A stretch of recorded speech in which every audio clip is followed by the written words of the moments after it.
Muito bem-vindos os que estão presencialmente, obrigado por terem vindo. Gravo-vos antecipadamente a paciência e espero, digamos, que a coisa será uma coisa durante a próxima hora e picos. Tentar fazer aquilo que temos feito todos os meses, com particular incidência desde o início da pandemia. Nós antes tínhamos sessões de formação internas sobre mercados em mudança, sobre o shift, era uma coisa que o próprio Gary Keller escreveu sobre isso. Os mercados em mudança, os mercados são, enfim, funcionam neste setor como em todos os outros, portanto são sinusoidais, não é? Têm ciclos, são ciclos, depois dependendo dos mercados, são realmente ciclos que correm de maneira diferente em função do setor em que estejamos. Aqui fala-se de ciclos de 7 anos, 10 anos, nós tivemos, digamos, desde o princípio do século várias idas e vindas do mercado, houve momentos particularmente difíceis no mercado imobiliário, por exemplo o subprime, que impactou todo o mundo. Mas nós aqui colecionamos mais um fenómeno, só nós exclusivamente, e dos gregos, que éramos os mal comportados do sul da Europa, e tivemos mais a Troika, e digamos, portanto, tivemos aqui uma evolução, e a partir de 2015, sobretudo, afirmou-se aquilo que se chama o mercado de proprietários, que é um mercado em que tudo se vê aos proprietários, tivemos uma recuperação do valor de desconto do ativo imobiliário em Portugal, em particular em Lisboa, e a reboque de Lisboa entrou no mapa. Lisboa, há 15 anos, está no mapa como grande capital europeia, que era uma coisa que não acontecia enfim, já há algum tempo, ou por outra, não existia, digamos, a reabilitação, aquilo que foi a promoção turística, etc. Acabou por Lisboa hoje é destino de eventos turísticos, económicos, culturais, e Portugal tem outra reputação internacional. Portanto, nós começámos isto em 2019, nessa altura o mercado estava com valorizações a 2 dígitos, expressivas ao ano, 2 dígitos, quase aos 20%, 17% ao ano, e portanto temos feito estas trocas de impressões sobre mercados em mudança, e desde a pandemia, sobretudo, porque se instalou um fenómeno que, eu não sei se esta coisa funciona. Tá? Era bom que isto funcionasse. Instalou-se um fenómeno, deixem-me só aqui ver se funciona. Instalou-se um fenómeno, foi uma surpresa absoluta. Não é? Nós, já agora isto tem vindo a evoluir, esta coisa, tento simplificar, mas nunca consigo. Porque há muita coisa para dizer sobre o mercado. Não é? Há uma coisa que tem vindo sempre coleciono notícias e tenho particular atenção às notícias que vão existindo. As notícias são normalmente parciais e hiperbólicas, em alta e em baixa. Porque os grandes títulos, para quem não lê as letras pequenas, são isso mesmo, não é? Uma questão de economia editorial são títulos. E são parciais e para quem anda menos informado nestas coisas, ou menos atento, como os nossos, por defeito um proprietário não é alguém muito atento, digamos, às letras pequenas, nem um comprador, não é? E portanto, quando vem uma notícia grande, uma parangona, é isso que segue. E a informação é muito importante neste setor, e portanto, sermos capazes de a acompanhar e de a interpretar é essencial. Porque isto é uma atividade de consultores imobiliários, e quem é consultor tem que consultar, tem que aconselhar. E para aconselhar é fazê-lo com base em factos e não por... A astrologia não é propriamente uma prática muito... A factologia é uma coisa mais... Okay? E, portanto, a informação é uma coisa que... Eu creio que agora tem estado mais simples, mas houve momentos no tempo em que isto foi... Nós fomos vendo coisas nas notícias, não vou amassar-vos, mas o valor das casas continua a subir imenso, a falta de oferta na habitação faz disparar, depois há assim tons hiperbólicos, disparar, enfim. Mas depois vamos ouvindo que o preço médio dos imóveis baixa pela segunda vez este ano, e que as rendas subiram imenso, na verdade em Lisboa desceram 18%, mas há notícias destas, digamos, a aparecer, e são verdadeiras. Em Portugal continental as rendas subiram. As notícias não são falsas, os títulos são um bocadinho enganadores às vezes. O preço médio de venda da habitação caiu pela segunda vez em Portugal. Bom, esta aqui foi iniciada, o rendimento sobe. Isto são notícias que foram aparecendo como muitas outras. O rendimento sobe 19,4%, é que sobe o quê? O valor ou o número de contratos de arrendamento? O número de contratos de arrendamento, que é uma coisa diferente do que o valor, não é? E, portanto, estas coisas depois, quando vão aparecer, no fundo é só para vos dar exemplo. Bom, estas capas deliciosas para compradores, quer dizer, abriram os saldos e, portanto, agora vamos fazer bons negócios. É claro que o comprador fica influenciado, vou esperar para o negócio da China, porque não existiu, mas este tipo de coisas influenciam.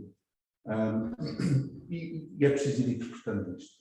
O que é que foram, se tivesses de fazer uma resenha, tu fazer uma resenha assim, o que é que foram estes 2 últimos anos? Os 2 últimos anos foram, em primeiro lugar, veio fazer-nos companhia ao Covid, não é? Em março de 2020, e foi um movimento de disrupção, surpresa e disrupção brusca. mudança de hábitos, de convivência com um novo fenómeno que não conhecíamos. E foi uma coisa que teve até impacto naquilo que eram hábitos de circulação, limitações físicas. Aqui não podíamos fazer visitas, das medidas de restrição das circulações entre concelhos. Então, houve um conjunto de meses, fizemos aqui uma resenha, 2, 3 meses, ali de março a maio, em que andávamos todos a aprender o que era o novo mundo. E com muito medo e incerteza. Havia muita incerteza, falta de confiança no que vinha a acontecer. Quer dizer, eu lembro de luvas para o supermercado, mas sem máscaras. Portanto, e de lavar, havia pessoas que lavavam as coisas quando... Enfim, hoje convivemos com isto de forma muito diferente, mas a verdade é que isto teve um impacto muito grande na cabeça das pessoas e, sobretudo nessa altura, se recordam que o lockdown, empresas com risco, digamos, de poderem fechar, por desemprego que isso significa, nós chegamos a ter 1 milhão de pessoas em layoff significado. Nós tínhamos 250 mil empresas, que é um quarto do nosso tecido, temos um quarto do nosso tecido empresarial, cerca de 150 mil empresas, que se admitia, dizia em forma DB, que não iam resistir porque não teriam capacidade financeira de tesouraria para o fazer. Portanto, houve aqui fenómenos muito complicados que contraíram a atividade, mas o que aconteceu a seguir foi que, na verdade, depois no final de 2020, com uma série de paliativos que foram existindo, houve uma recuperação e o mercado imobiliário veio, na verdade, a afirmar-se com resiliência e até vigor. Uma pujança. Este ano, de 2021, foram transacionadas mais unidades do que sempre, mais imóveis do que foi o maior volume de sempre, 204 mil imóveis, o ano de 2021. Portanto, isto acabou por ser assim uma coisa que desceu e voltou a subir. Como é que isto se aguentou com aquilo que podia ter sido uma tempestade perfeita? Bom, os apoios que existiram por parte do Estado, em geral, o português não foi a exceção, o layoff simplificado, portanto, apoios ao emprego, o apoio no tema das moratórias de crédito, portanto, evitando crédito mal parado e aquilo que também uma hecatombe de risco nos bancos, os apoios económicos e tesouraria às empresas. Houve uma outra coisa que acho que contribuiu decisivamente para isto, queremos que não, sabemos que há opiniões diferentes sobre a eficácia da vacinação e o seu contributo, mas hoje, à data, aquilo que foi o progresso da vacinação, Portugal está com 93% de vacinados, e a verdade é que no final, já do ano, isto começou no início do ano passado, e gradualmente ao longo de 2021, isto foi tendo um impacto que permite mitigar novos fechos, novos confinamentos, etc. E isso controla, digamos, a atividade económica e a confiança foram sendo recuperados. Um outro fenómeno que foi muito importante para que isto acontecesse, isto são opiniões, vamos ver, estas opiniões são mesmo vínculo, portanto, não, quer dizer, não de ser muito diferentes do que algumas outras pessoas, mas se houver aqui algum disparate, eu sou o único culpado e responsável por isso, está bem? Não, há dinheiro barato, há dinheiro baratíssimo. Nós nunca tivemos dinheiro tão barato. Né? Nós temos taxas de juros historicamente baixas, taxas diretoras muito baixas, e as taxas de crédito à habitação também são muito baixas, o que facilita, obviamente, o processo de compra. Não é? Porque os encargos em que se incorre, e isto para a classe média é muito importante, e é a classe média que conta, em volume naquilo que são o número de transações efetuadas. E, por outro lado, o risco foi sendo controlado pelos bancos, designadamente em relação às moratórias. Não é? Portanto, os bancos continuaram a fazer aquilo que querem fazer, que é emprestar dinheiro. E, portanto, a economia, digamos, continuou a funcionar de forma razoavelmente estimulada. Porquê que houve mais transações também? Isto não está demonstrado, mas porque a própria pandemia introduziu nova procura. É que as pessoas chegaram à conclusão que não podiam só ter 2 assoalhadas quando moram lá 5 e precisam de trabalhar 2 ao mesmo tempo em casa e tal. E a relação com o trabalho, com o emprego, com a colaboração com as empresas em que as pessoas estão, alterou-se. Porque percebeu-se hoje, há em grandes empresas de consultoria, designadamente, operadores de comunicação, que têm ainda metade das equipas em casa em espelho, e algumas outras que têm mais de metade das equipas em espelho, porque há trabalho que pode ser feito virtualmente. As pessoas ganharam uma escolha adicional de fazer as coisas de forma diferente. Isto introduziu procura diferente, deslocalizando essa procura para as periferias, porque é mais barato, não é? E as pessoas escolheram, muitas famílias queriam comprar. Diz que 45% dos portugueses, durante a pandemia, queriam mudar de casa depois da pandemia. Okay? Foi um survey que foi feito e, portanto, isto estabeleceu nova procura. E, por outro lado, a oferta contraiu. Nós temos muito menos licenciamentos, o pipeline é muito inferior, em particular em Lisboa e Porto. 30% menos do que era. O que significa que se há mais procura e há menos oferta de novos, designadamente os usados, valorizam. É mais ou menos isso. valoriza, e quando me é barato eu consigo usá-los. Isto estimula os preços. Mercado de proprietários. Okay? Não sei se bem se estamos em mercado proprietário, eu creio que não estamos em mercado proprietário. Estamos numa coisa que é assim, isto subiu imenso e vai estagnar. Porque há outros fenómenos que vêm por aí, a inflação, as taxas de juros, etc., que vão contribuir, digamos, para isto. Bom, isto são, se quiserem uma resenha, podíamos parar por aqui, não mais, mas se calhar fazemos mais. Isto é uma das coisas, a própria pandemia introduziu procura, não é? Foi logo, isto foi notícias logo na altura, e coisa de 45% dos portugueses, que foi um survey que foi feito, queriam mudar por causa depois da pandemia. Então, o que é que aconteceu, digamos, talvez tentando passar aqui, eu presumo que me continuem a ouvir, está toda a gente a ouvir? A evolução económica, o emprego, o sistema financeiro, estas são as dimensões, digamos, que têm um impacto muito, ou direto, ou razoavelmente indireto, no nosso mercado, e depois isto afeta a oferta, a procura, os preços de compra e vendas, arrendamentos, etc. E outros segmentos. Em relação ao PIB, isto muito rapidamente. Nós tivemos, como se recordarão talvez, nós em 2020 o PIB decresceu 7,6%. Portanto, nós tivemos uma contração económica significativa. Fomos a quarta economia da Europa com pior resultado. Quer dizer, houve 3 piores que nós. Itália, França e Espanha, que é ótimo. Não é nada ótimo. É ótimo que economias como essa tivessem dificuldades, porque não haverá nenhum banco central de nenhum continente, designadamente o europeu, que deixe cair economias destas. Quando foi a Troika com Portugal e a Grécia era mais complicado. Tínhamos decidido, ok? E, portanto, nós tivemos um decréscimo grande. E o que aconteceu em 2021 foi que isto foi um contributo muito grande no segundo trimestre de 2020. Nem que houve um decréscimo de 15,tal%, digamos, do PIB interno trimestralmente. O que aconteceu foi que esta recuperação foi recuperando em 2021, esta contração, este vale, isto foi recuperado, depois cresceu outra vez no terceiro trimestre, mas no quarto trimestre de 2021 acabámos a crescer novamente, 4,7%, e o crescimento do produto interno bruto foi de 4,4% o ano passado. Isto, aliás, enquadra-se naquilo que foi o processo de recuperação de 2020 e 2021 económico. Isto são momentos de research de um banco, não importa muito, mas as perspectivas eram, eu diria, são ou eram favoráveis até há 2 ou 3 dias, ou 4 ou 5, em relação àquilo que é a recuperação económica, e vejam que Portugal está ali numa perspectiva relativamente positiva. Aquilo que se previa eram crescimentos da ordem dos 5,tal%, digamos, para Portugal, e como outras economias, é óbvio que depois de ter descido, crescer 5,tal% é mais natural, mas a verdade é que, bom, o que é que aí vem, não é?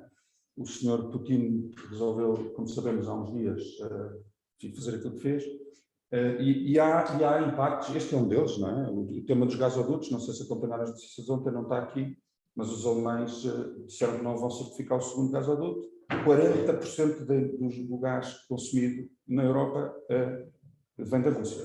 Okay? E, portanto, pode haver aqui impactos disto não de volume, acho que não vamos ficar sem gás, mas o preço pode ser muito superior. Isto é para acompanhar, digamos, nos próximos dias. O que isto pode fazer ter um impacto grande naquilo que é a inflação, porque os combustíveis, como sabemos, estão na base, a energia está na base, digamos, da pirâmide produtiva da economia. Okay?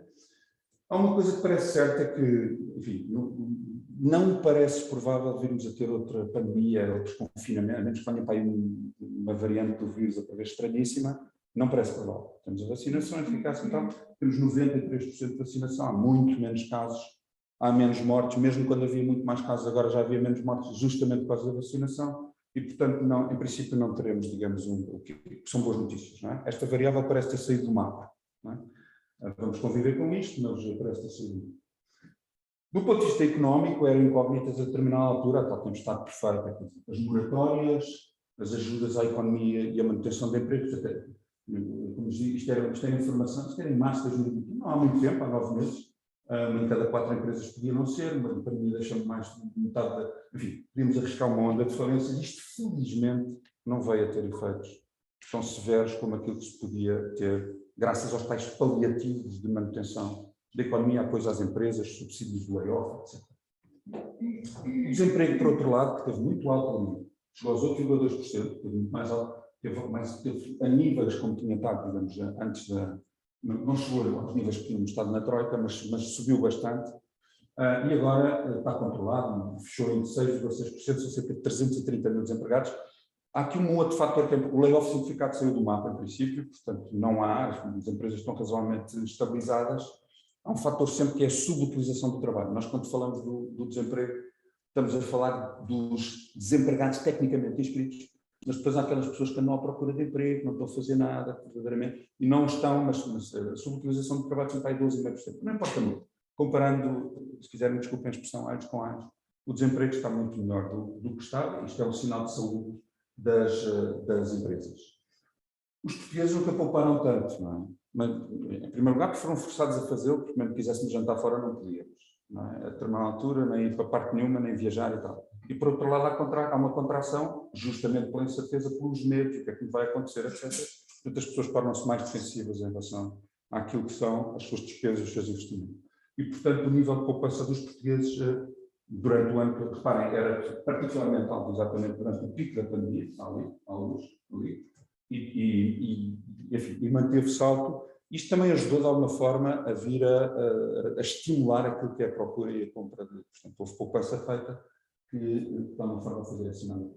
As empresas também estão, enfim, resistiram bem ao fim das moratórias, o nível de poupança das empresas tem sido um bocado ioiô, mas resistiram bem ao fim das moratórias. E há uma coisa que também parece estar controlada, a banca, a nossa banca, teve que se financiar junto do Banco Central por causa do risco exatamente das moratórias. A determinada altura havia riscos de crédito mal parado e os bancos tiveram que buscar, tiveram que se financiar mais junto do Banco Central. Mas a coisa está controlada. E, portanto, Portugal é um país, digamos, confiado. A Moody's mudou-nos o rating, tirou-nos de lixo para quase lixo, mas estamos, apesar de tudo, bastante melhor. Isto foi há uns meses. E, portanto, temos uma estabilidade económica de longo prazo, confia-se em Portugal. Embora os custos de financiamento da dívida soberana tenham triplicado em 2 meses. Passaram de taxas miseráveis para quase 1%, okay? 0,3 para 1%. E isto é uma consequência, obviamente, do fenómeno inflacionista que temos hoje e daquilo que é a postura do Banco Central Europeu. A taxa de inflação, esta é a variável do momento, a taxa de inflação tem vindo a aumentar de forma muito significativa. Nós temos tido taxas de inflação miseráveis, não é? Muito baixinhas. Em novembro já em 2,6% em Portugal, e em dezembro em 2,8%, porque na Alemanha, em Espanha e em França era bastante superior. Portugal tem tido uma taxa de inflação sistematicamente inferior àquilo que é de outros países europeus. E o tema é, e reparem, já cresceu mais em janeiro para 3,3%, o que é normal, não é? O que é normal. Isto acontece porquê? 3 motivos. Quer dizer, houve disrupção nas cadeias de produção e distribuição, e há coisas que eu nunca tinha ouvido falar, como o custo médio do contentor ou o preço médio do contentor, estão ali, são coisas que aumentaram, vejam como é que isto aumenta. Isto tem a ver com a distribuição. E a distribuição é uma coisa que tem impacto, obviamente, a produção desde logo, a energia que é utilizada, e depois a distribuição que tem impactos naquilo que são os custos finais ao consumidor. Okay?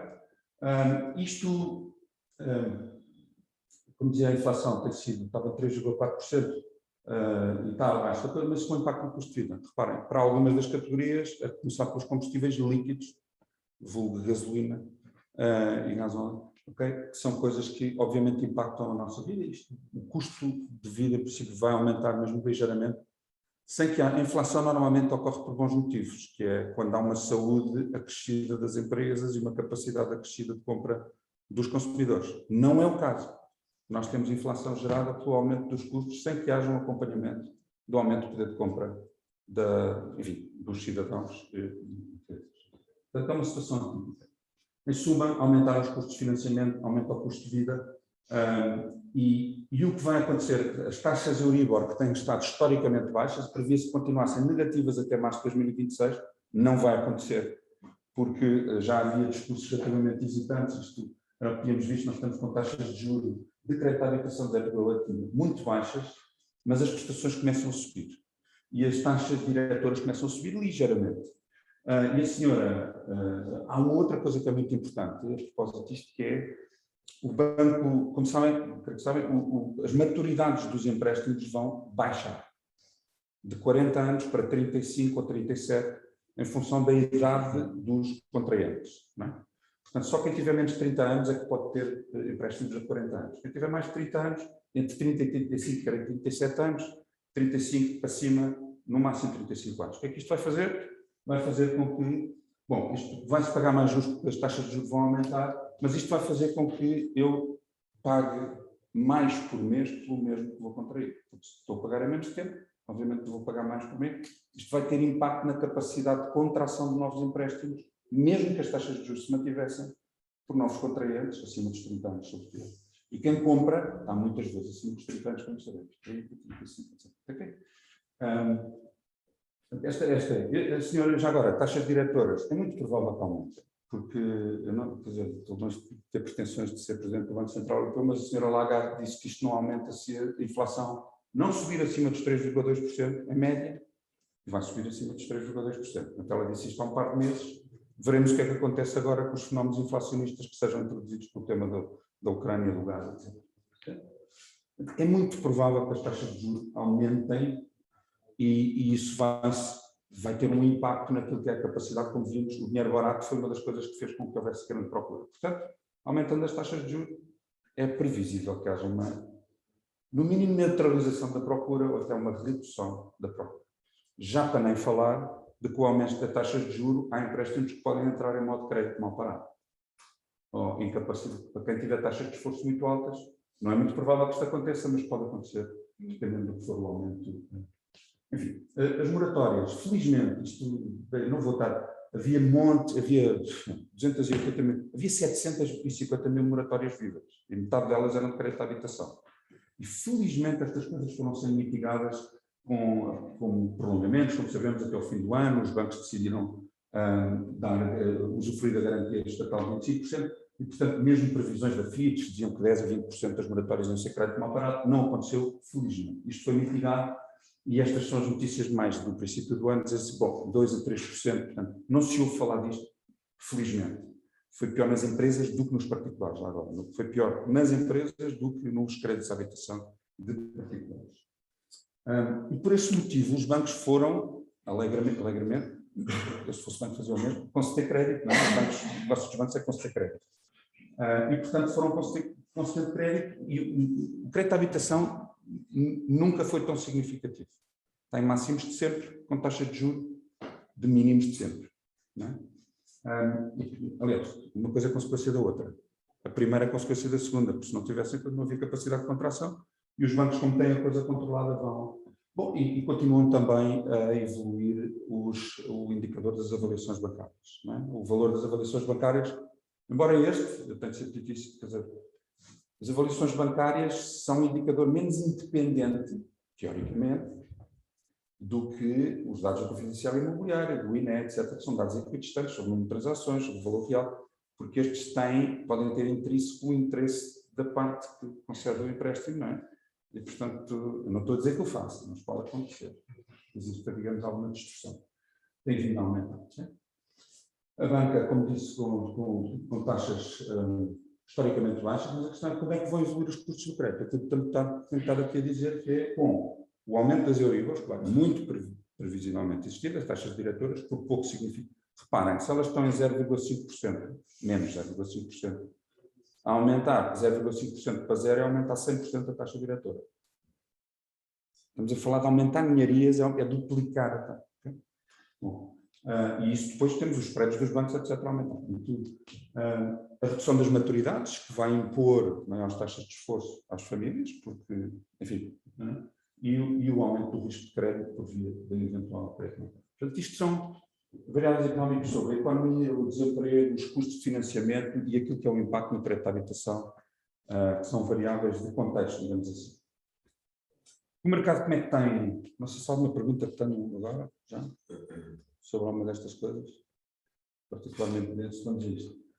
O mercado, o Banco de Portugal dizia no final de 2020, isto tem que se conter, vai haver uma descida dos preços. E havia mais quem dissesse. E era quase impossível pensar que não fosse o caso, não é? Porque não se sabia muito bem como é que ia evoluir a saúde financeira das empresas e económica, a própria pandemia, começou a vacinação nessa altura, não é? E, portanto, era natural que houvesse uma contração de procura. O Banco de Portugal até disse que havia risco de sobreavaliação e tal. O que, na verdade, eu não creio que fosse o caso, porque Lisboa teve a recuperar, Lisboa e Portugal tiveram a recuperar do tal desconto do ativo imobiliário que estavam submetidos.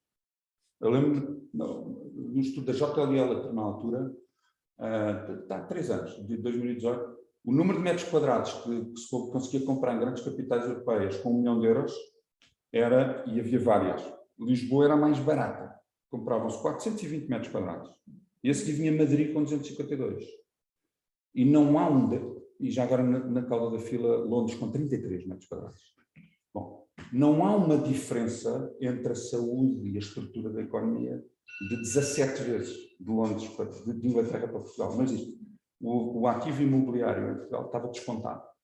Estava barato demais para aquilo que era. Com a reabilitação, obviamente, ganhou interesse e esse interesse foi apreciado nos números. Não é?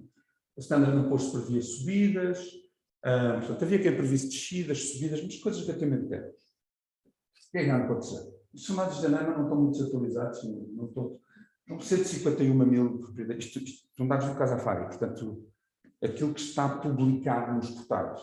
E já agora, não estão aqui os FIIs dos senhores que põem placas e tal, não estão aqui, não aparecem nos portais, mas é uma proxy importante daquilo que são o número de unidades à venda em Portugal. Isto tem-se mantido razoavelmente constante ao longo do tempo, porque aquilo que entra de novo vai saindo também, não é? O que há é mais descidas do que subidas de preço. O que temos no Casafari são manifestos de expectativas dos proprietários, são os preços pedidos.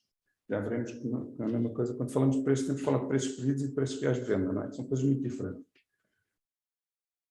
O ano 2020 foi um ano que contribuiu para a contração. Houve menos unidades vendidas, menos 5,3% de unidades vendidas. Tinham sido 182 mil em 2019 e foram 181 e foram 172 mil em 2020. Desapareceram 9 mil casas.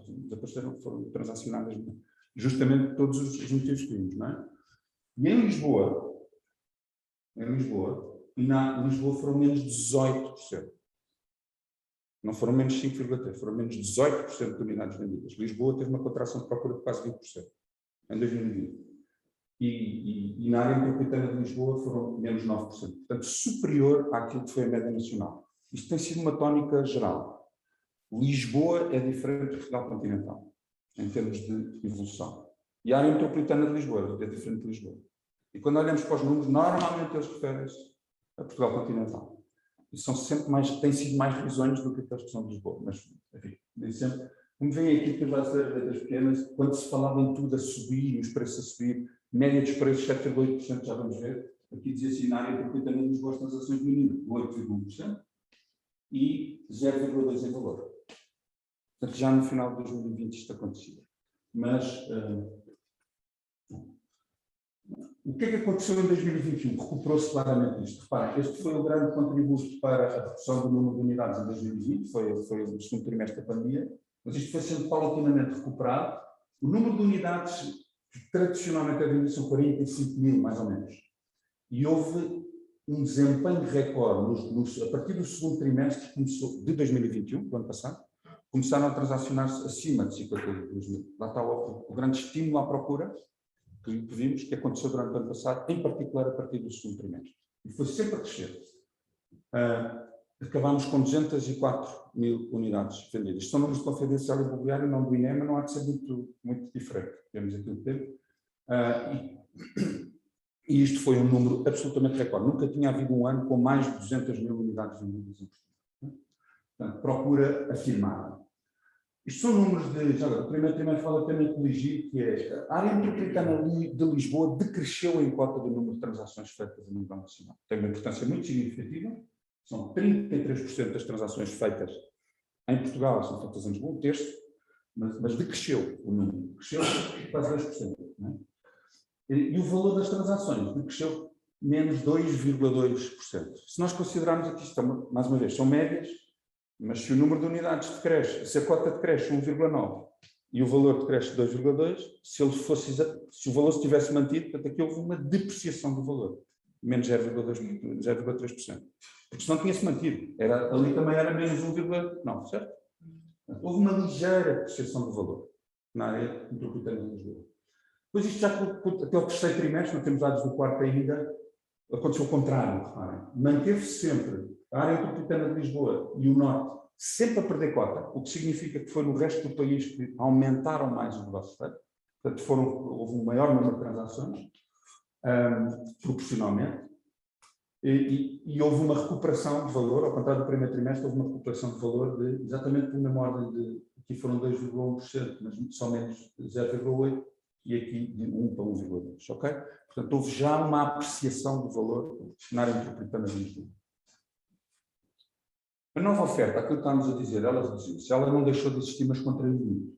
Vocês reparem que aqui temos reduzido 18% do pipeline em relação a 2020. Por que é que isto aconteceu? Quer dizer, nós temos aqui há vários... Os promotores que vêm, por um lado, imagina, a procura, quando chega a março de 2020, dizer assim, eu vou esperar um bocado, não sei o que é que vai acontecer. Eu não sei se vou ter procura para isto. Portanto, eles dependem das fases em que têm, digamos, as coisas, mas a determinada altura pode ser o aumento dos custos. Seja assim, eu posso optar por pôr isto a um valor superior no mercado, mas há quem compre. É que o tema é esse, não é? Depois se víamos a determinada altura, que quem não tivesse capacidade para comprar, eu posso executar. Houve uma redução objetivamente do pipeline em Portugal continental e ainda mais expressiva em Lisboa. Já agora, em Lisboa e Porto, a redução dos novos não é de agora, mas já de 2019. Estão aqui os dados. Vem já de 2019 e com algum significado. Estão, aliás, a fugir para a área. Às vezes depois vêm aqui notícias a meio que é preciso interpretar. O licenciamento cresceu, a atividade de reabilitação cresce, mas Portugal continental, não Lisboa. Okay? Temos que ver sempre as coisas em contexto e ver os dados para Lisboa. Porque quando pensamos nisto, estamos a falar com clientes de Lisboa. Mas isto está aí mais não. Desculpe, não. Lisboa é diferente. Okay? O número de focos submetidos, isto mais uma vez é Portugal continental, foi de menos de 17% no final do ano. Sobretudo à custa de redução na reabilitação, na nova construção, porque a reabilitação ainda com mais significado, a nova construção desceu 13% em Portugal, e em Lisboa e Porto caiu mais 30% em 2021. Lisboa, cidade, e Porto, cidade. E no Porto ainda cresceu mais do que em Lisboa. Portanto, há menos oferta. E o que é que aconteceu? Esta oferta que reduziu em Lisboa e Porto foi redirecionada, mas ainda assim com muito menos volume, para as áreas metropolitanas. Portanto, há mais construção nova nas áreas metropolitanas neste momento, porque os preços aqui, já, digamos, o território é finito, não é? E, para além disso, os preços são melhores oportunidades para quem promove fora, hoje, com a procura que existe nas áreas metropolitanas de Lisboa e Porto. Okay? Portanto, houve um redirecionamento destas. Isto é precisamente aquilo que se diz.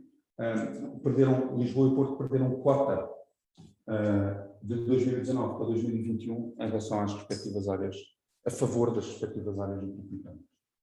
Portanto, a oferta deslocalizou-se em Lisboa e Porto, de novo, quero dizer, de Lisboa e Porto para as áreas metropolitanas.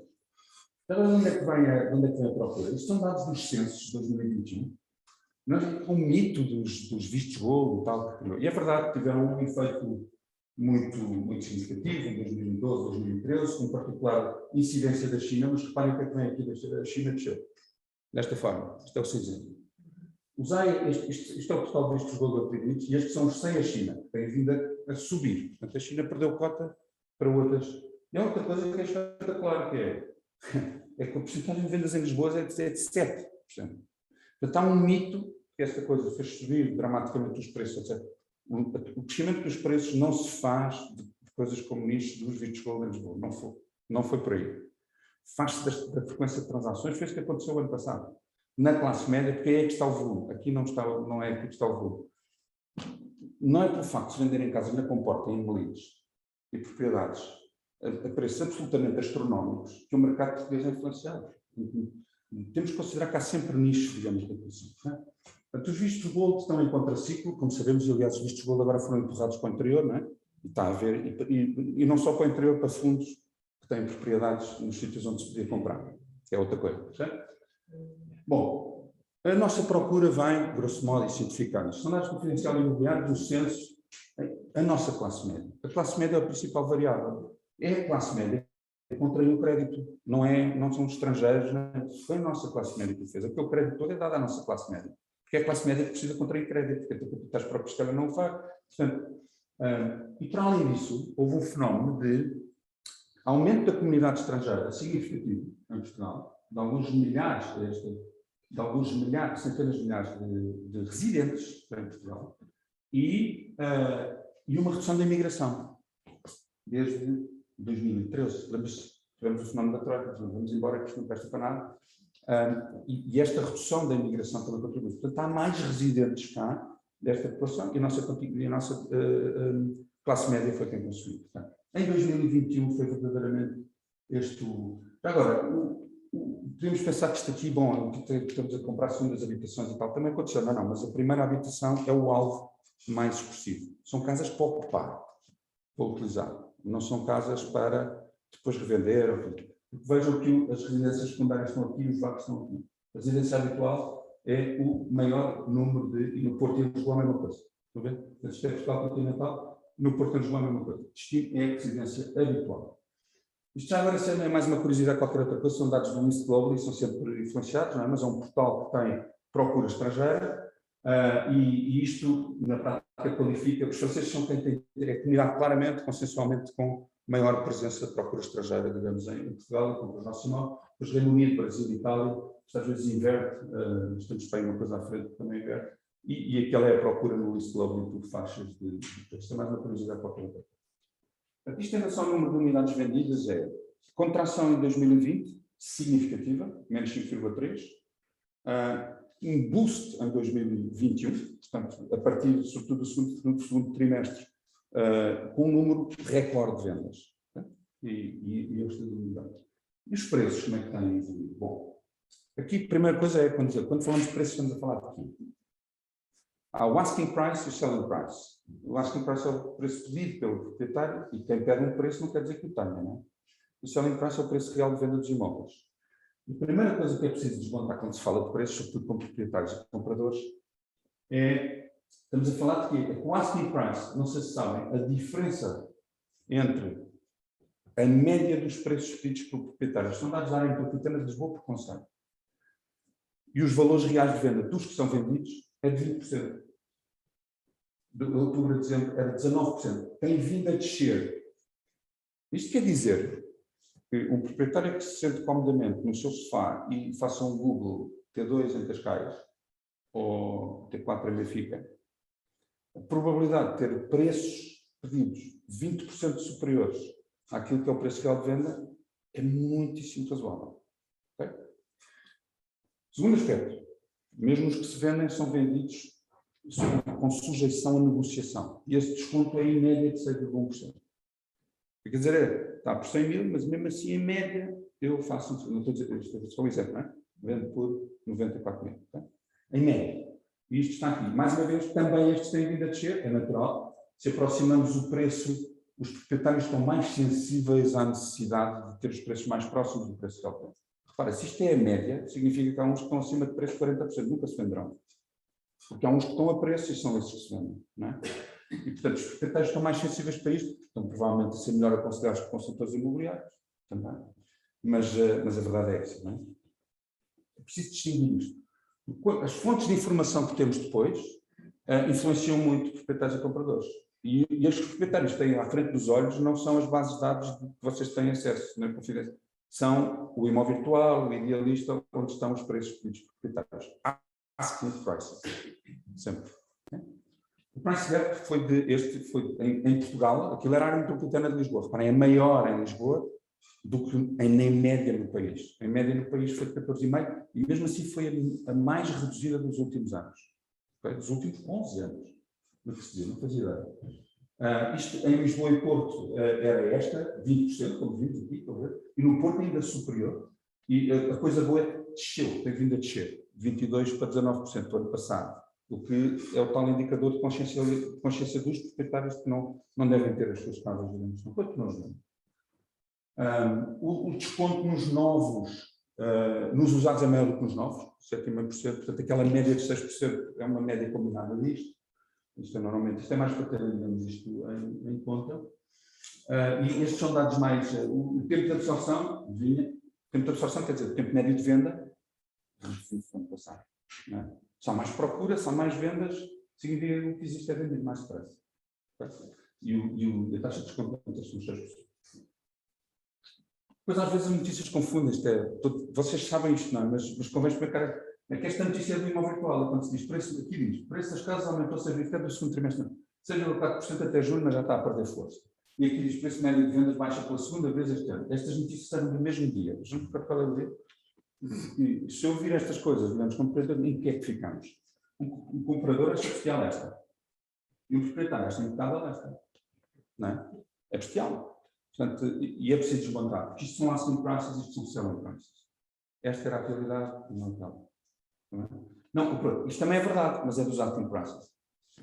Baixaram os preços que os proprietários pedem, não aqueles que estão ali. Bom, segundo trimestre, uma valorização de 6,4%, eu vou passar por isto rapidamente, isto foi sempre em crescendo. 6,4% em relação ao final do ano anterior, mas lá está, Lisboa e a área metropolitana têm tido elas próprias dinâmicas diferentes. Mas já o mercado residencial Prime, isto aqui não tem nada a ver com... O Prime é sempre imune a estas coisas todas. Valoriza. 4,5% é imune, tem uma procura específica, tem um tipo de público-alvo específico e não há recessão económica que dê nesta coisa. Esta coisa... o que aconteceu foi que a quebra direcionou para as periferias. E aqui isto eram notícias até da Centro de Estado, a dinâmica não era homogénea. Quando se falava de crescimento, falava-se de uma queda do preço médio da ordem de 6% em Lisboa. Isto era um estudo. Portanto, há uma diferença entre Lisboa e a área metropolitana de Lisboa. Esta é outra que vale a pena ter, isto é ainda mais expressivo. Estão a ver? Esta notícia, é verdade, 2020 tinha terminado com um preço mediano, um crescimento de 7,8%. Mas a verdade é que tanto Portugal em alta, 7,8%, Lisboa estava em baixa, menos 1,3%, não quero dizer que isto tem. No mesmo período. E, portanto, Portugal e Lisboa são duas coisas diferentes. Lembra-se que tinha havido uma contração muito maior de procura em Lisboa do que existiu no resto do país. 18% para Lisboa, número de unidades vendidas, no resto do país só 5,3%. E isto depois continuou, portanto, os tais 6,6%, isto já vimos, não é? Que é aquela questão das cotas, portanto, e os preços foram apreciando gradualmente. Lisboa foi, a par de Viseu, no primeiro trimestre, era a única cidade que não tinha estagnado ou até mesmo baixado. Mas depois, no segundo trimestre, já havia recuperação e Lisboa já estava aqui. Portanto, a partir do segundo trimestre começou a haver subidas. Lisboa e outras capitais, não é? De distrito. Esta é a evolução do segundo trimestre dos preços, 4,5%, em termos trimestrais. Mas reparem numa coisa, isto havia aqui, estão a ver? Aqui tinha havido decréscimo. Portanto, nós esquecemos, já tirámos isto do mapa, mas 2020 foi muito temperado por decréscimos de evolução mensal e trimestral. Isto foi uma subida também no segundo trimestre. Lisboa até superou a subida trimestral do que o resto do país tinha tido, 4,9%. Porquê? Porque tinha vindo exatamente num período de contração. Não é? Quando a gente desce, depois subir, digamos, é mais expressivo. Isto só para vos dar, não vale a pena, isto não é para entrar em detalhe, mas quando falamos de Lisboa, depois estamos a falar de 24 freguesias diferentes. E nesta altura, no segundo trimestre do ano passado, havia 12 que tinham descido de preço e 12 que tinham apreciado. Portanto, também isto é heterogéneo. Depois é óbvio que é preciso olhar para a situação concreta do imóvel concreto, da tipologia concreta, etc. E havia que Campolide tinha valorizados a 6% e Santa Maria Maior desvalorizados a 7%, por exemplo, com os dados, digamos, do INE. O investimento estrangeiro, só uma nota rápida também, temos muito mito, os estrangeiros, etc. Não, reduziu a cota do investimento estrangeiro. A redução do investimento estrangeiro foi menos 28% das unidades vendidas do que em relação ao segundo trimestre de 2 anos, e foi de menos quase 20% do montante investido. Okay? Portanto, os estrangeiros compraram menos do que aquilo que compravam. Mas este mito de que não é assim. Depois, em setembro, ainda valorizou mais, 9,4%, homóloga, portanto, em relação a setembro do ano anterior. E estes são os dados do INE. Isto, aliás, acompanhou um crescimento dos preços na União Europeia, por motivos mais ou menos semelhantes. Não é? Portanto, nós tivemos apreciações mais ou menos semelhantes àquilo que outros países da União Europeia tiveram, houve medidas da mesma. Isto, mais uma vez, em novembro, estavam a crescer e Portugal acabou com uma subida em 2021 de 12,2%. Este personagem humilde, eu dizia que não ia haver mais subidas a 2 dígitos. E continuo a acreditar que não vai ser o caso. Este ano vai. Mas a verdade é que isto aconteceu ano passado com este fall. É que a taxa de valorização foi decrescendo aqui até o primeiro trimestre de 2021 e depois começou paulatinamente a crescer. Sim? Por estes motivos que tivemos a ver. Não é? crédito, procura, novas necessidades da pandemia, etc. 2021 foi dos melhores anos no imobiliário, neste caso. Paradoxalmente, foi dos melhores anos, porque tivemos este crescimento. Não é? Isto eram as valorizações mensais, portanto, acho que vale a pena ter estas coisas, porque estas coisas vão subindo mensalmente de forma relativamente ligeira, mas depois o acumulado é positivo. Okay? E isto houve uma resistência claramente à crise pandémica. Reparem que aqui se compararmos isto desde quase 1990, portanto, nós tivemos isto são taxas de valorização. Não é? Valorizou, aqui teve estagnado, aqui desvalorizou, troika. Temos aqui o período subprime, troika, etc. E depois aqui tivemos outra vez valorizações parecidas com o pós, o pré-pandemia, pré-Covid. Já agora, 12,2% em Portugal, Lisboa 11,7%. Portanto, Lisboa mais ou menos acompanhou este movimento pela primeira vez. Aqui foi mais semelhante do que tinha acontecido em trimestres anteriores. E o Porto também, portanto, reparem que ali aquilo que a perda de valor foi seguida de recuperação, 2021, em Lisboa. Eu acho que é o que nos interessa. Lisboa é a metropolitana de Lisboa, maioritariamente, obviamente temos outras geografias, e isto são dados do INE. Reparem, aqui deve haver um erro que a área metropolitana de Lisboa, acho que aqui é 10,8% e não 0,8%, mas, reparem, destaca aqui Cascais, 14%, de Oeiras, e portanto aqui com alguns dos concelhos da área metropolitana ainda com valorizações mais expressivas. É como houve uma procura deslocalizada para estes concelhos, houve uma valorização mais expressiva. Houve 10% das capitais, metade das capitais de distrito subiram mais de 10% com este resultado. Okay? Em Portugal continental, já vimos que Lisboa era um estágio de 11,7%, e pronto, isto é o que também já tínhamos visto, que é subiram os preços daquela forma e o número de vendas passou pela primeira vez os 200 mil. A pandemia durou, assumida e afirmadamente, 3 trimestres. Depois acabou por ser recuperado, vemos aquele fall, é disto que se trata. E agora, uma questão de curiosidade, isto é factual. Valorizaram mais as capitais à beira-mar de distrito. Capitais de distrito à beira-mar. Se vocês virem aqui, temos aqui Aveiro, temos Viana do Castelo, Setúbal e tal, depois as outras mais interiores valorizam menos. Facto. Isto são 3 anos agora, não pensei de 10%, isto são 3 anos, de 2019 a 2021. Portanto, é uma comparação, digamos, com 2019. Há uma outra coisa que é a diferença de preços em termos relativos em relação a Lisboa, se considerarmos Lisboa a referência, atenuou-se. O que significa que, isto lê-se da seguinte forma, o Porto, em 2019, tinha 60% dos preços de Lisboa e agora tem 70%. Ok? Portanto, atenuou-se. Todas as capitais valorizaram em relação a Lisboa. Já agora, em Lisboa e na área metropolitana de Lisboa, valorizaram os concelhos que eram mais baratos. Procura deslocalizada, o casal que em vez de viver, se calhar em Oeiras, prefere viver para Sobral de Montagraça. Eu não sei se porque tem, existe, eu sei que existe, eu sei que existe. Sobral de Montagraça, e fica no campo e não sei o quê, porque vem 2 vezes para Lisboa em vez de vir 5 todos os dias e não sei o quê. E, portanto, é mais barato. Ou seja, os que eram mais baratos são os que mais valorizam. Também porque a procura se deslocalizou para lá e também se atenuou aquilo que é a diferença em relação a Lisboa cidade. Mesmo fenómeno. E, portanto, se não terá a haver aqui uma segunda onda de reabilitação urbana, mas redirecionada para a área metropolitana, para as periferias. E é na próxima.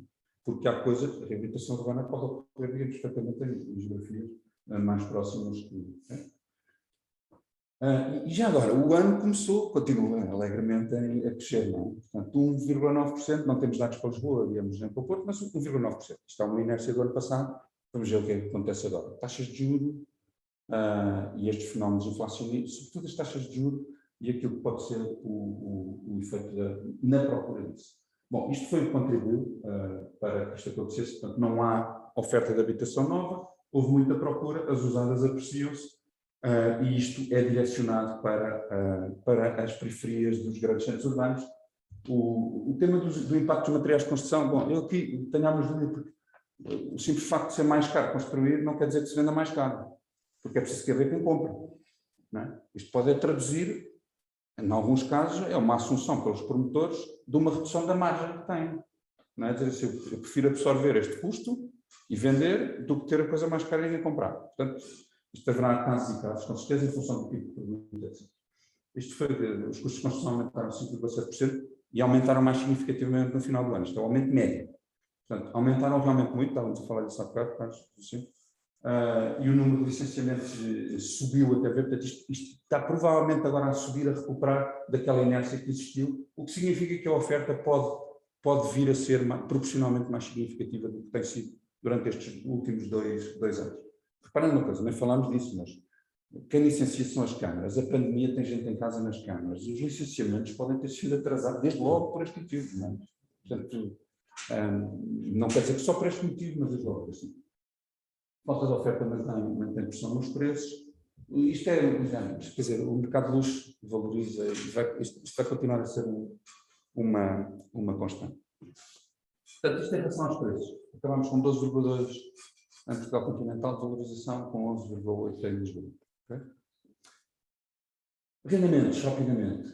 Creio que estamos a... Nós temos... Amor, é? Eu nunca sempre bem, eu vou falando e depois nos arrendamentos, eu acho que não resisto, porque é que sobem as vendas na crise. Já nem ponho aquela da subida daquele sobe, 19,4%. Isto é verdade, subiram. Isto foi em julho do ano passado, mas a verdade é que depois, nesta mesma notícia, vinha isto. Não é? Apesar das vendas terem acelerado em Portugal, a sua evolução não foi nem municípios como Lisboa, Porto Eiras, Odivelas e Almada estaram mesmo uma diminuição. Isto são municípios relativamente irrelevantes. Portanto, também não... Okay? Portanto, uma diminuição à séria. Lisboa teve uma contração de 18% do valor das rendas, por motivos óbvios. Desaguou muito produto no mercado do alojamento local. Aqueles 5 deve ser para a metade do país. Lisboa, Odivelas, claro. Almada e Brasil. Portanto, dizer assim, depois os outros aumentam, porque têm base mais curta, calculam os valores médios, e há subiu as rendas, não sei o quê. E a senhora jornalista, mas ela fez o seu trabalho, depois lá, apesar de tudo, depois lá que diminuíram, mas está nas letras pequenas, né? Como nos contratos de seguro. 18% de redução, e foi esta tónica sempre a Lisboa. Nem vou entrar em grandes detalhes. Isto só começou a recuperar no segundo trimestre de 2021, em Lisboa. Os arrendamentos, no terceiro trimestre houve uma recuperação já pela positiva. Portanto, no segundo trimestre foi 0,1% só de redução, e aqui começou já a subir 1,9%, se não me engano. Okay? E no Porto a mesma coisa. Quando se dizia rendas medianas subiram 7,1%, mais uma vez, esta é uma notícia para aí do 7 de outubro, mas Lisboa era 0,1%, 7,4% para 0,1% de apreciação. E mesmo assim, Lisboa continuava com, isto foi uma apreciação também intensa, 1,9% em outubro, com, exatamente, estas são as subidas, mas o tema é, continuam 18% abaixo do pré-Covid. Portanto, a redução que existiu mesmo com estas ligeiras apreciações do fim do ano, 18% abaixo do pré-Covid. Em Lisboa, sim. Foi onde o fenómeno do alojamento local teve mais impacto. Não é? Porque é onde há o maior número de alojamentos locais. Há, na verdade, quase 20 mil licenciados, embora só 5 mil estejam ativos. Não é? O Francisco provavelmente sabe isto melhor que eu, não é? Mas a verdade foi essa. E, portanto, houve muito produtos agora que desvalorizou, digamos, os proprietários, em vez de terem a coisa parada, não sabiam muito bem como é que isto ia evoluir, e dizer, faça agora no arrendamento de curta duração, ou mesmo de média duração. Okay? As rendas terminaram em Portugal, lá está, uma subida de 3,2%. Embora em Lisboa tenha sido, ainda estamos abaixo dos 18% que vimos, uma ligeira subida, e recuperamos, estamos a recuperar 1,9%, mas, e as ILs também recuperaram, mas mantemos com valores muito abaixo daquilo que existiam antes no pré-Covid. As ILs recuperaram 4,2%, vamos ver, estas coisas das ILs é importante, para um investidor que compra para arrendar, se ele acha que vai ter uma yield que não lhe compensa, isto desvaloriza o valor do ativo, não é? A montante. Se eu tenho um ativo que quer comprar para arrendar, se rende menos, vale menos. Não é? E, portanto, dependendo do perfil de comprador, estas coisas também têm influência no preço.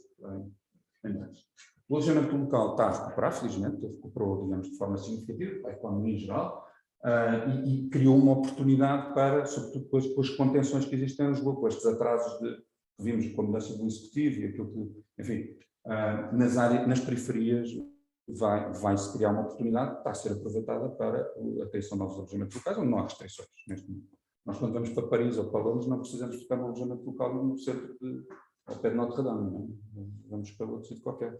Mas, portanto, existe muita coisa.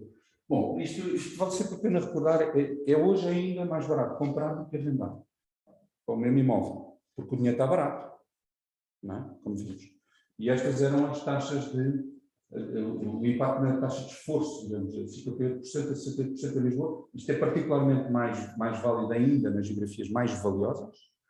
A taxa de esforço agora, isto vai se atenuar, porque desde logo a maturidade dos prazos dos empréstimos vão fazer com que a prestação do empréstimo passe a ser superior. Pague 700, passa a pagar 900. Não estou a dizer que sejam estas as contas, mas vai haver um impacto, digamos isto, pela redução do prazo de maturidade. E já agora isto vinha nos preços este fim de semana, creio eu, a opção de arrendar, fazendo contas, em Lisboa, a opção de arrendar só compensa quando a taxa subir 1 ponto, 1%. Okay?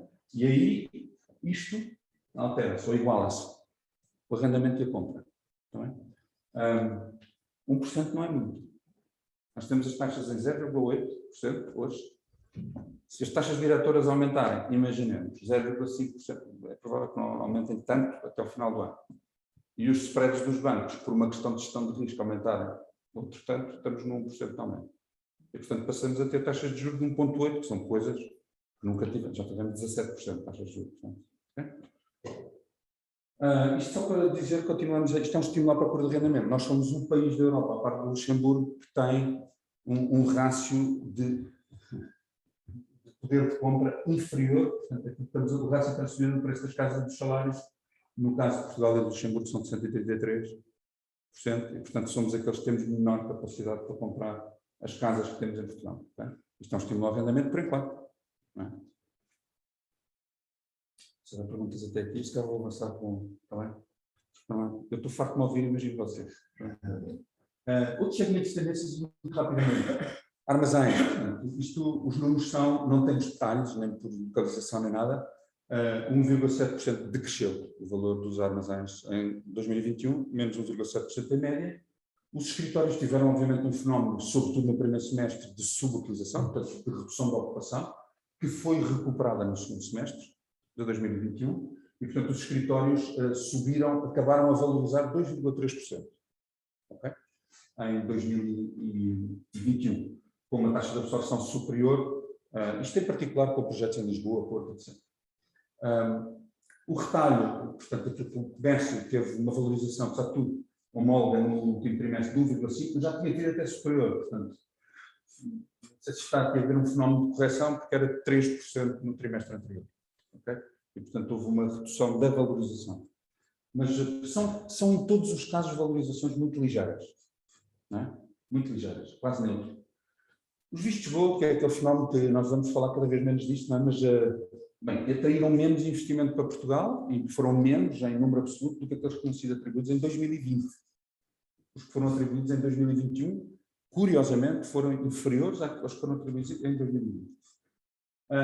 E estão cada vez mais impulsionados agora, como sabemos, para fora de Lisboa e Porto, e aqueles concelhos, digamos, que estão, o que estimula uma procura para as cidades do interior, em particular para zonas muito requeridas hoje, como a Costa de Comporta-Melides, Costa Vicentina, mais umas coisas, e depois há uns fundos, não é? Que não se podem comprar imóveis em Lisboa e Porto, mas os investidores, desde que não sejam 350 mil euros, forem mais de 500, podem comprar participações em fundos de imóveis de Lisboa e Porto, ok? E com isso serem elegíveis também para... Há muito investimento que provavelmente vai ser direcionado para essas coisas, porque o objetivo é comprar... já agora, isto não me... É uma pena isto ter acontecido, porque o investimento estrangeiro em Portugal é reprodutivo com esta ordem, 7 vezes em 5 anos. Entre o que se compra, o mobiliário, a despesa corrente, o que se gasta, os impostos, que se faz tanto caro, são 7, cada euro transforma-se em 7 euros na economia portuguesa passados 5 anos. E, portanto, esta contenção, enfim, é o que é, esta contenção dos investimentos em Lisboa e Porto, que, como vimos, não são o que influenciam o mercado decisivamente, são um movimento que está a privar a economia portuguesa todos os anos 700 milhões de euros por esta via. Isto era a composição que vem França, Reino Unido, os suspeitos do costume são quem compra, digamos, em Portugal. Bom, isto já vimos, não é? alteraram-se as necessidades funcionais, o trabalho, o híbrido, a relação com o trabalho é diferente e isto tem um impacto na procura, quer em localização, quer em tipologia, ou para o inverso, de tipologia e por isso em localização, porque não há dinheiro para comprar tipologia superior nas geografias em que estamos. Okay? Portanto, isto... E depois outras coisas, moradias, terrenos, houve uma grande procura, as moradias aumentaram a procura em 60 e tal % no ano passado, justamente pelos mesmos motivos que vimos há bocadinho. E já agora, são mais curiosidades, mas eu gosto imenso de ser comparado com os Alpes franceses. Portugal adora os Alpes franceses e, portanto, estarmos aqui a par, digamos, como destino de eleição, é sempre magnífico, isto é mais uma curiosidade, qualquer outra coisa. Como vimos, isto é importante, mas é uma coisa, é aquilo que também já disse, qual é a influência no valor futuro dos imóveis? É que o custo da construção, quando eu aumento o custo do que é que seja, não quer dizer que possa vender mais caro, não é? Estamos a dizer, precisa ver quem compra. Portanto, isto pode traduzir nos promotores, pode traduzir alguma hesitação, como já fez até agora, e pode traduzir a necessidade de corrigir preços para vender, não é? E, portanto, absorver a imagem, vender com margem mais reduzida, olhar para o Excel e ver como é que as coisas quadram. As expectativas do mercado, isto é o Portuguese Housing Market Survey, feito pelo Confidencial Imobiliário, normalmente elas são também parciais e hiperbólicas, porque quando as coisas estão beras, reparem que há expectativas aqui, horror, hecatombe, vamos descer até, claro que não aconteceu, não é? E, portanto, aqui também podem estar influenciadas em alta. Normalmente as pessoas olham como isto está vendendo bem, vai continuar. Bom, está bem. É mesmo assim? Agora, que vai continuar a haver procura? Vai. Ela pode ser a mesma. Se estes fenómenos das taxas de juros, das evoluções... Vamos ver o que é que a Ucrânia nos traz, esta história do... Enfim. Se isto acontecer, ela pode ser, na melhor das hipóteses, a mesma. Neutra. Mas é provável que reduza. Porque o acesso à compra de dinheiro é diferente. Por exemplo. Okay? Os preços baixam. Isso. Nem queria chegar aí. Mas que eu continuo, estou com isso, não vai haver valorizações de 2 dígitos no ano que vem. E cá estaremos para o ano que vem para dizer que podem pendurar pelos pés na altura, se não for o caso, não há problema. Não tenho nenhum problema, mas é aquilo que dizia, não é provável que isso aconteça. Digo que não é provável que isso aconteça. Até pode haver uma ligeira valorização, mas não digamos que não. Aqui, olha, a Standard & Poor's já previa, isto já era do ano passado, estas taxas de valorização e tal. Bom, depende de quê? Da economia, como vimos. Temas como geopolíticos hoje até, não tem nada a ver com a economia. Da inflação, das taxas de juros, como vimos. Se a inflação aumentar, o Banco Central Europeu corrige as diretoras, as taxas de juros aumentam. Das taxas de juros, como vimos, com o efeito das maturidades. Porque podem aumentar a prestação da mesma coisa com valor superior, porque é em menos tempo que temos que pagar. Do acesso ao crédito para novos contratos.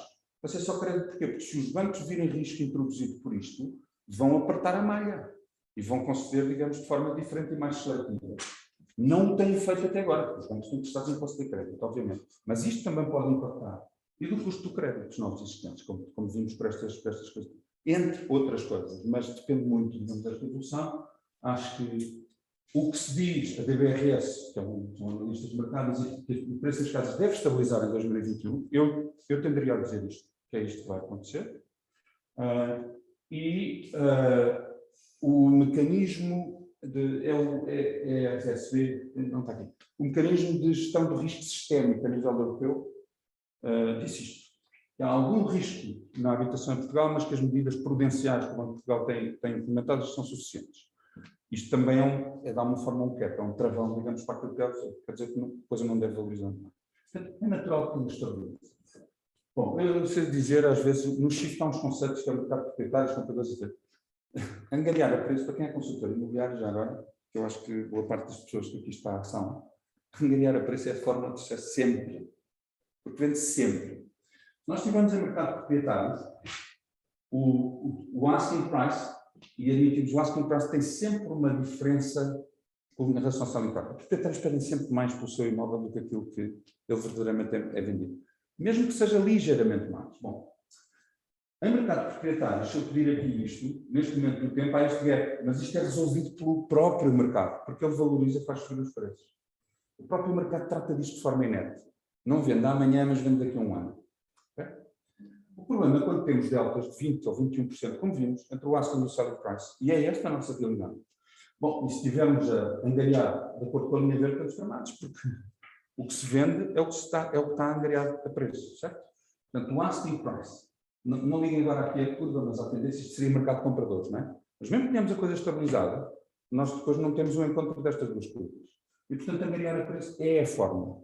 E já agora para os que estão promovidos em alta, que não se vendem, porque há outros da mesma tipologia, mesma localização, mais interessantes, em preço que se vendem, é preciso fazer, digamos, esta correção. Portanto, isto eram coisas que até em mercados proprietários, há proprietários dizem, vou esperar para ver, isto vai subir e tal. Houve alguns que tiveram razão, com certeza, porque a coisa subiu. Mas, em alguns casos, se a coisa estagnar, ele pode estar só a perder tempo e dinheiro, porque não vai vender mais caro daqui a 6 meses, se a coisa, digamos, estagnar. E os compradores estão à espera do saldo do século, não é? Ou seja, não compra agora, porque vai estar menos 40%, como vinha naquela revista sábado. Não existe, não é? E nos compradores é particularmente sensível, porque vai recorrer a crédito no carro. É que se for recorrer a crédito, tenha atenção que o total cost of ownership, o custo total do negócio pode ser superior, porque vai contrair crédito mais caro. Mais tarde, mais caro. Okay? Há quem esteja a recorrer já a taxas fixas e contratar taxas fixas hoje. Okay? Bom, e volto a dizer, acho que informação é poder e quem sabe informar e aconselhar está à frente. E para quem é consultor imobiliário, se não quiser ser vendedor, bom, se quiser ser consultor, tem que aconselhar os seus clientes com base em dados concretos do mercado, não tendo nenhum receio de dizer, eu não tenho bolas de cristal, não sei se já repararam, ninguém tem, mas basearmos as nossas opiniões com base em coisas concretas, acho que é comparavelmente mais credível do que fazermos em se o proprietário acho que, não muito, mais ou menos, daqui a não muito tempo, são coisas diferentes. Não é? E não vos incomodo mais, era basicamente isto que tinha para partilhar convosco, sobre o mercado. Estou, obviamente, disponível para quaisquer questões que tenham e vou fazer a coisa preferida nestas sessões, que é despartilhar o ecrã para ver quem está à distância. E Jesus, já está muita gente. Não tinha reparado que estava tanta gente. A quem ainda não tinha visto, que só vejo agora, muito bom dia, bem-vindos, obrigado pelo interesse e pela paciência e estou, como disse, disponível para todas as questões que tenham.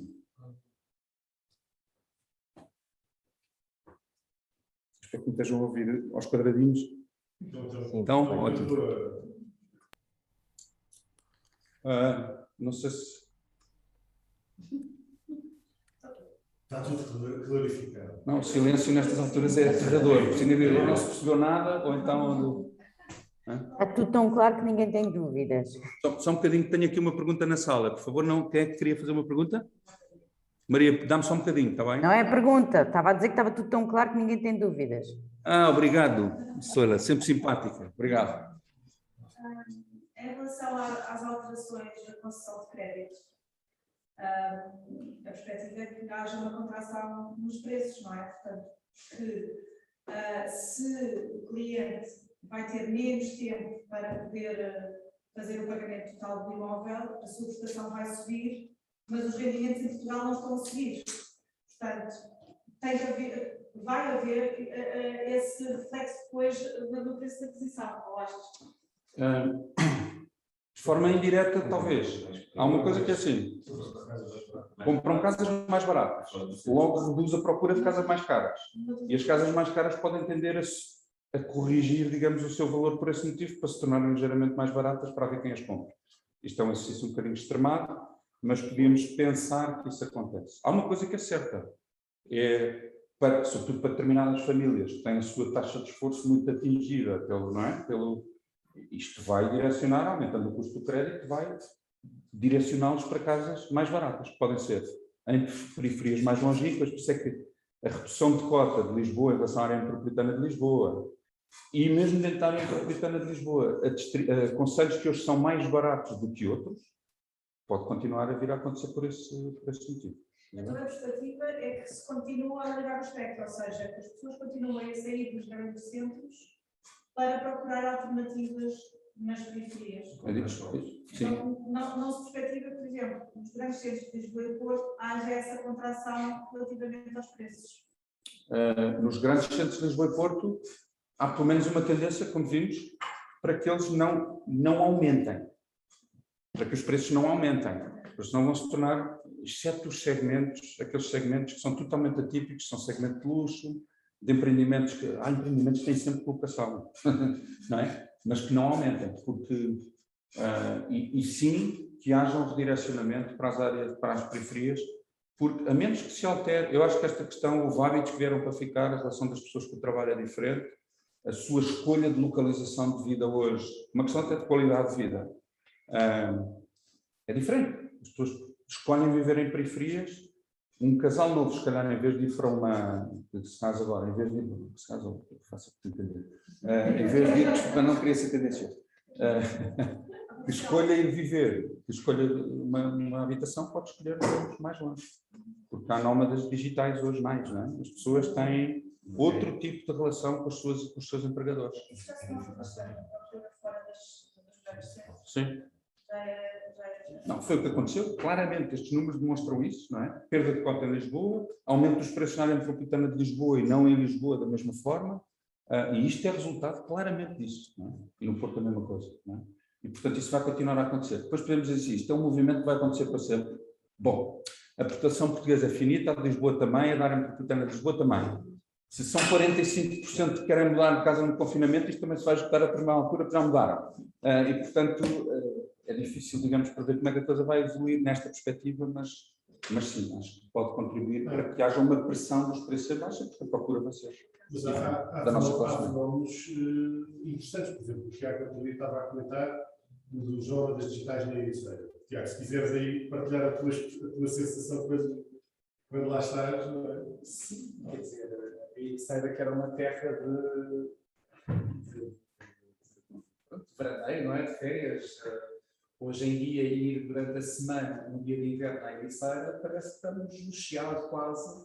A quantidade de espaços a aparecer de telework, as escolas internacionais, aquelas escolas que eles ensinam novos, além das escolas que são boas, as escolas públicas.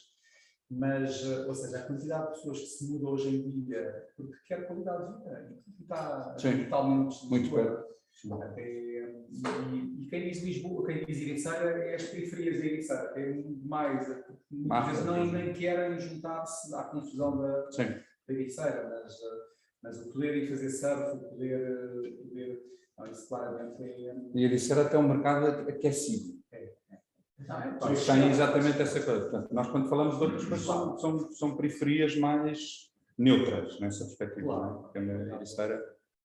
Mas questões uma coisa que me parece evidente, quer dizer, acho que é totalmente claro, mas é realmente esta distorção enorme no mercado entre a oferta e a procura, portanto, a falta de licenciamento, não é?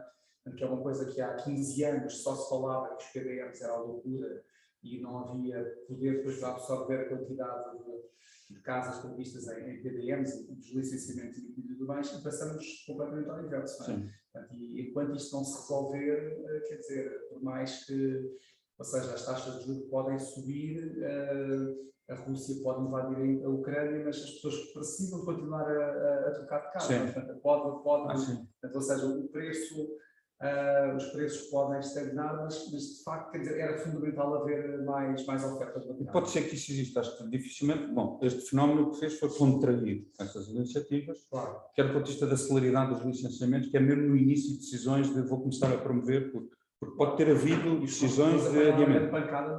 Isso, e portanto, pior que o que foi até agora, devido que seja, não é? E portanto é natural que tenha batido no fim, porque isto tem uma certa cauda, não é? Mas que é previsível que aumente e que retome, digamos, algum. Onde? Em geografias diferentes. É aquilo que estamos a falar, provavelmente nas áreas periféricas, o que se vai promover mais é exatamente nessa, como já está a acontecer agora. Não é? E mesmo no mercado dos jovens, não é? Pessoas recém-casadas, querem começar a sua vida.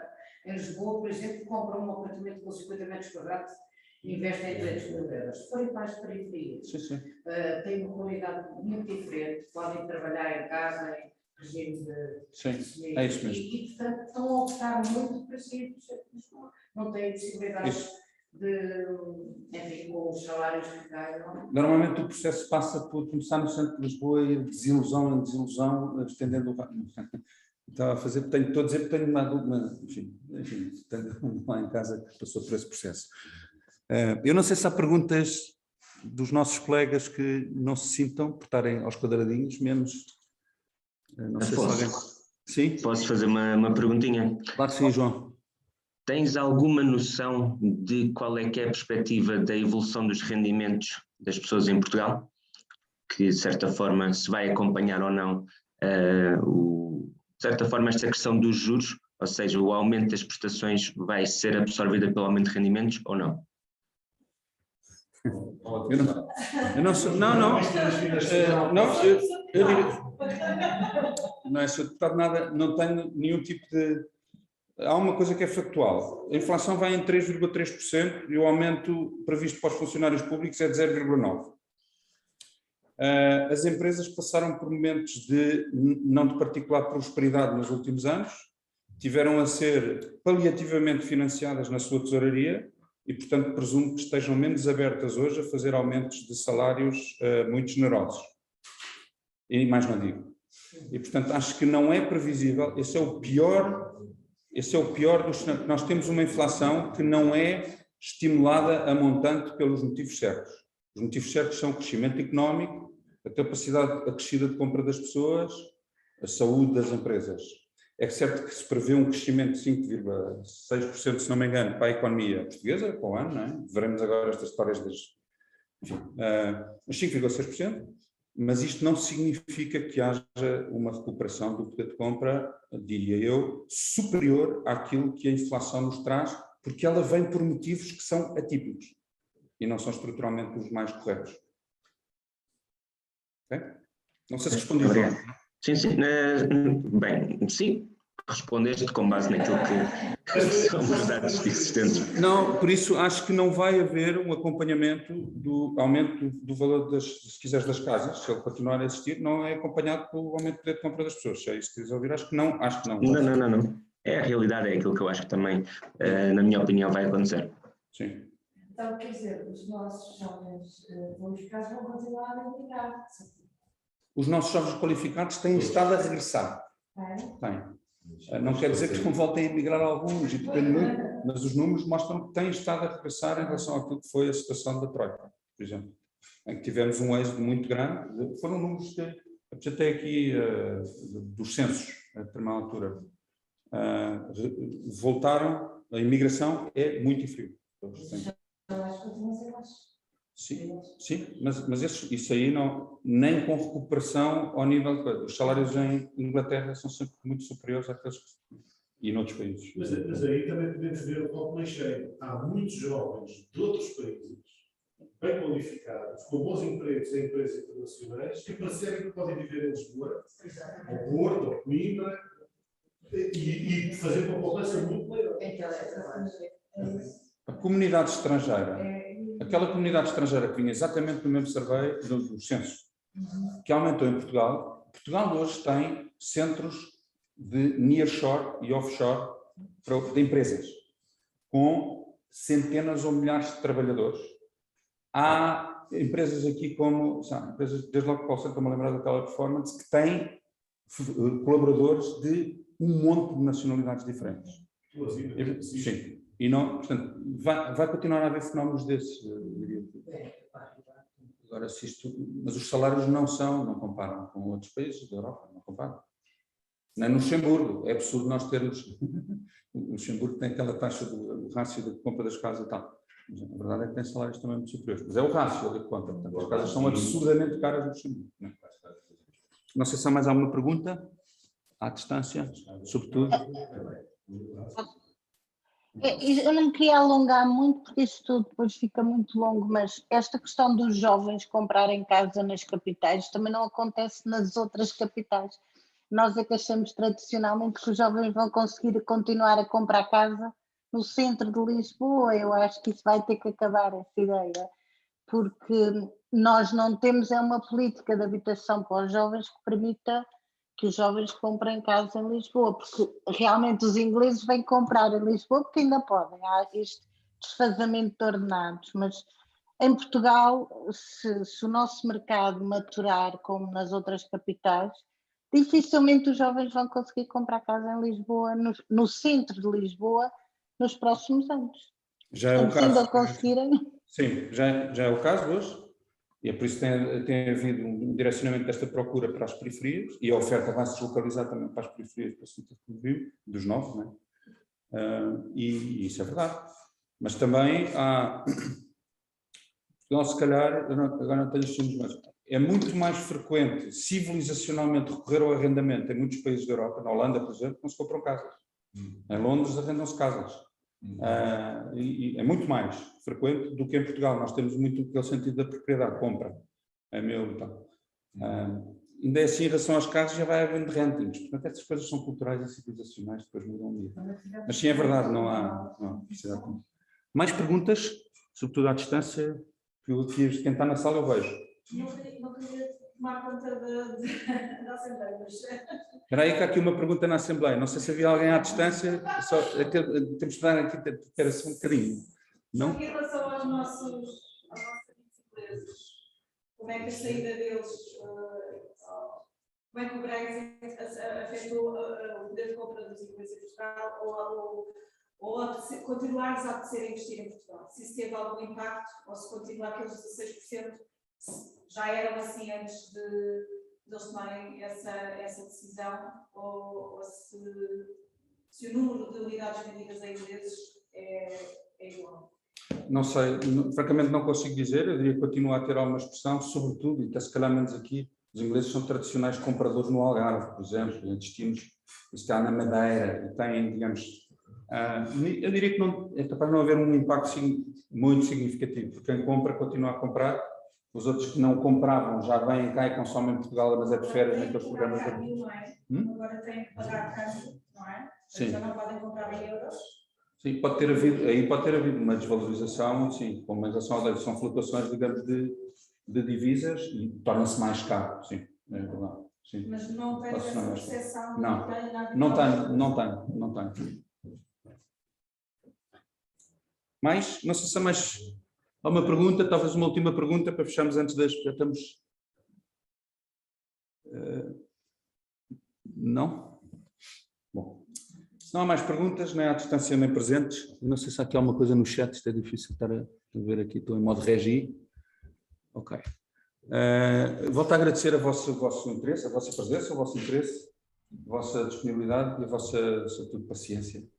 E mãos à obra. Este é o mercado que temos, não sabemos muito bem o que vamos ter, mas há que ser por aqui. Mais ou menos por aqui. Está bem? E acho que isto, quem aconselha bem os clientes está à frente, isso não tenho dúvidas nenhumas. E como dizia o Tiago e diz o Gary Keller, the best, não foi inglês, mas o Gary Keller diz, the best time to buy or sell is always. Porque há sempre alguém que precisa comprar e vender, que era o que o Tiago estava a dizer. Portanto, qualquer que seja o fenómeno Ucrânia, pode haver, digamos, contrações, mas quem ajuda as pessoas nas suas decisões de comprar e vender, quem está mais preparado, digamos, para o fazer. Haverá sempre a pescar no lago bons pescadores. Os melhores pescam, os outros nem por isso. Está bem? Muito obrigado pela vossa presença, até breve. Até um dia destes. Despeço-me com amizade até ao próximo programa. Obrigado, Afonso. Deus, boa tarde. Bom dia.